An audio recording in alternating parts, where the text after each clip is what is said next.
Jesus then says to them at the beginning of John chapter 14, "Let not your heart be troubled. You believe in God, believe also in me." It's so interesting to me, and this is one of the things about God's character that is yet to become my character, is that Jesus had spent the last few hours warning them that trouble was coming, and then he says, "But don't be troubled."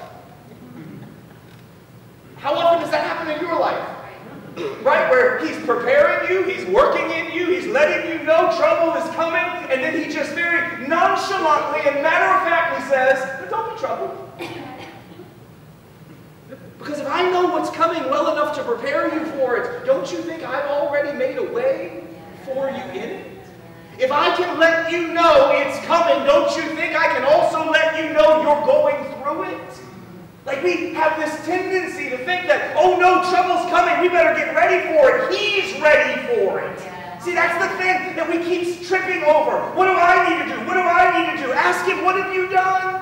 What have you done, Lord, to get me ready for this trouble? What have you done to get my heart ready? What have you been doing in my life to prepare me? Because if we're honest, and if we've been watching him instead of watching ourselves, haven't you seen God get you ready for every trouble you ever face?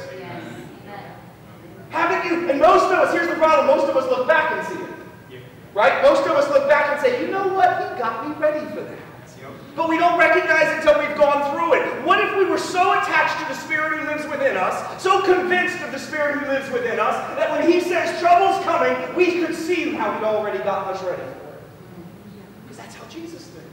Not in hindsight, but with confidence. Not in some sort of prophetic way that says, I already see the end, but says, I know the one who's with me. I don't have to see the end when I'm confident of the one who's with me. Jesus tells them, trouble's coming, but well, don't be troubled. Thomas had questions. He asked Jesus, how can we know the way when we don't even know where you are going? Jesus answered, I am the way, the truth, and the life. You don't need to know directions, just stay close to me. Jesus then explained to them that by knowing him, they also knew the Father. That didn't jive with Philip. And so Philip says, Lord, show us the Father and it will be sufficient for us. Give us one more sign. Give us one more proof. Give us one more reason to believe. Don't we all do what Philip did in our moment of crisis?